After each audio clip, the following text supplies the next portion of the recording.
because we see learning the decision that happens and health decisions happens online violence against one cases of drug stalking revenge which are created for what is said. What does the government's right stop? What does the government's right stop? And can I question?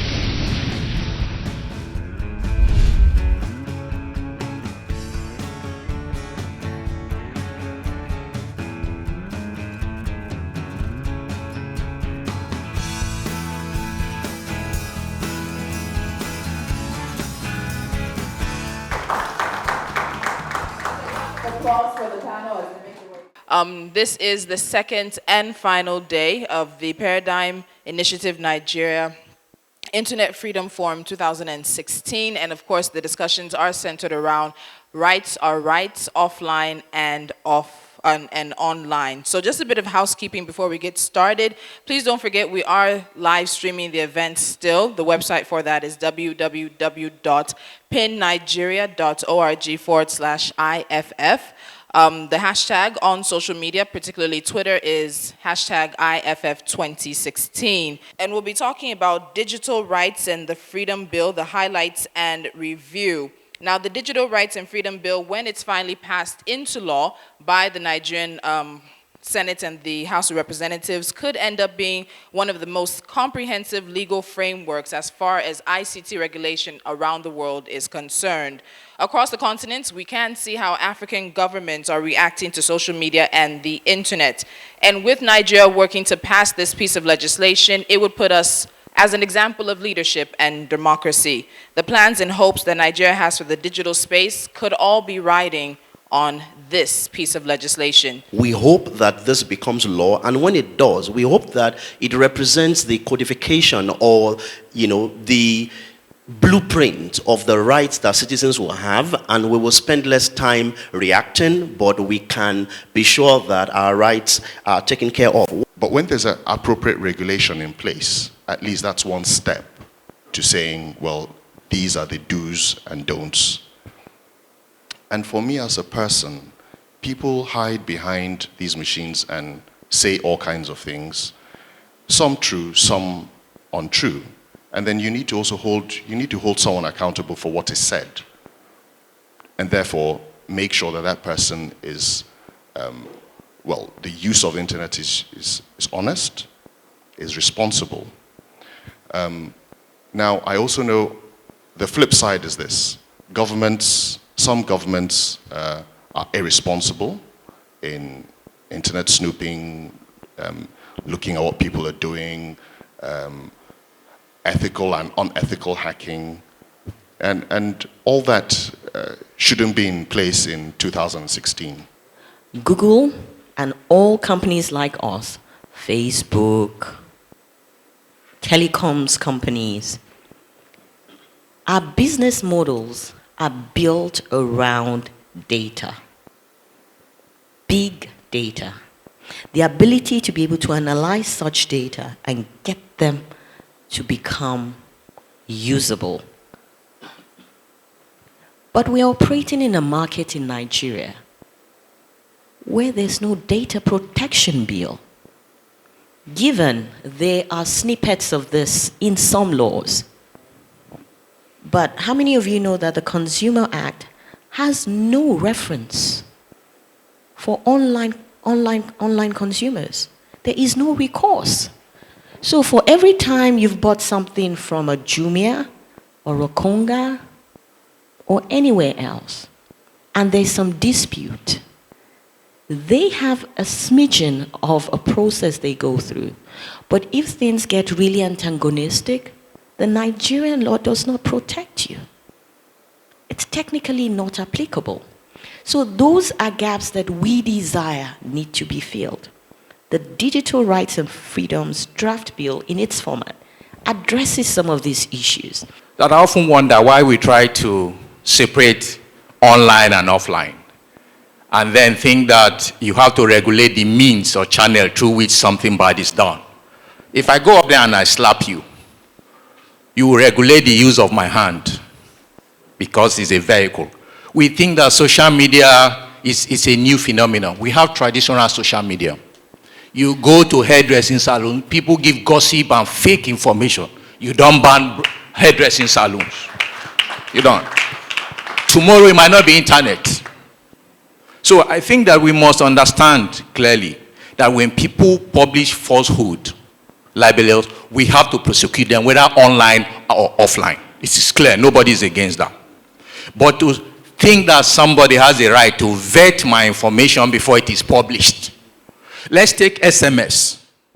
If I send an SMS that is false to somebody, do you go to a service provider and ask them why did they deliver? So it means that MTN, Airtel will read my SMS and verify it is true before they deliver it. I think we need, it is this fear that my colleague is making. What is actually the fear? Whatever we do, we must just ensure that we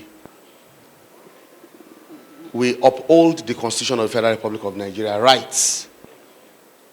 And in jurisprudence, we all know that whilst you have rights, there are duties and obligations, there are powers.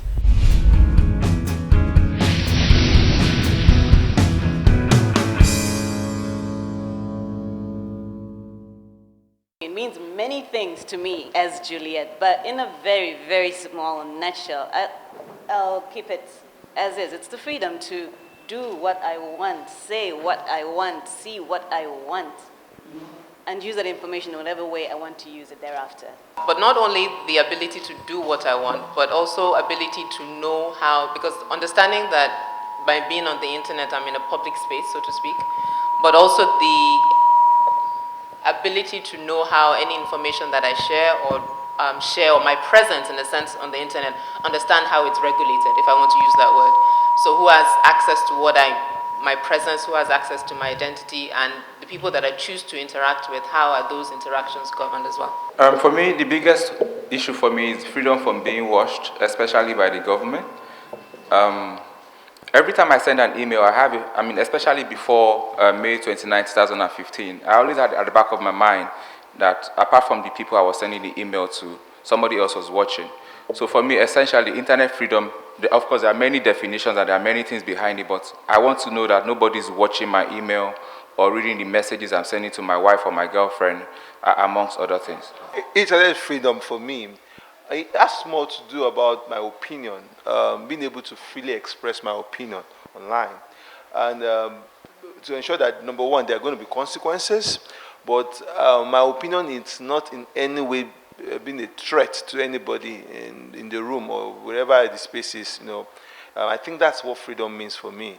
That feeling to say, this is just my opinion. Then if anything goes wrong, yeah, I accept, but I don't stand as a threat to anybody's interest. Thanks. Internet freedom, online freedom to me means the ability to quickly, speedily communicate my criticisms of the things around me, around society, and to, in a way, construct at the same time as I criticize, knowing that there must be a mass of people who are in that space watching and are able to maybe somehow protect me as I do so. As many of the discussions have pointed out, there's an undercurrent of fear by the state. And that fear is maybe very worthwhile because the citizen's voice has become louder. Before there was an active citizen voice, but it just was not loud enough. Social media and various online platforms have amplified it. We've got Budget IT. Was it Budget Nigeria? Budget It. Yes. Who are pointing fingers a whole lot more directly to the various activities of, to the various budget allocations for the state. But it's not just in Nigeria that we're seeing these eyes looking a whole lot more directly at what the government is doing. We're seeing people engaging with this information where it does actually prove to be available. Because a whole lot of times we've got government signing up. Oh no, we've signed up to various open data platforms, freedom of access to information, freedom of expression, but in actual fact it's not so. So we see instances of countries signing up to these various treaties and providing these platforms with information, but not necessarily giving all the information. Even before the internet, there was active citizenship. And I think that's a point that we need to you know, that must not be missed or lost. You know, that the internet did not start active citizenship. You talked about people like Gani, you know, and all that. You know, people will gather at newspaper stands. You know, there's always been that. The space, the technology, and human desire for freedom and power has gone beyond the point where you can suppress it. So if you shut down the internet today, people will find a way. People will develop text message platforms that will tweet directly to internet. In fact, the more the antagonism and the hatred and the anti-internet freedom laws that come, the more people, the Bengashi sons of this world, will build platforms and form engagements that will have people express their voices. Anyone who is smart knows that when the time for a certain idea has come, what you should ask yourself is, how can you make that idea work for you and work for your society? It is too late to stop the internet. You remember SOPA in America, and at the end of the day, the internet won that battle. And if the internet won that battle in a place like the United States of America, with all due respect to all the other countries of the world, are you going to think that a country like Nigeria or a country like Uganda would eventually suppress those voices? I don't think that our governments are familiar in dealing with the alternative forms of media or the new media. They are very familiar in dealing. Well, by dealing now, I mean stopping the things they don't like. They're very familiar with dealing with the traditional media. Print your paper, I arrest you, throw you in jail if I don't like what you wrote. But they are not familiar with the way digital media and new media and alternative media works. And therefore, they're not very familiar in how do we deal with these people. So therefore, for people who have access to the internet or who are online, educated, think of yourself as a thumb. And then whatever information you learn, take it offline and share with people who are offline. It's really that simple. There will be freedom. No matter what law anyone passes today, the future of the internet and the future of the world is freedom. We are going to a space where freedom will be ultimate. We would not even have to, we would fight for it, but we will not be the ones on the other side. The ones that want to take the freedom away will be the ones fighting to take it away. Unlike today where we are fighting to keep the freedom. That's for me, that's the primary thing that will change.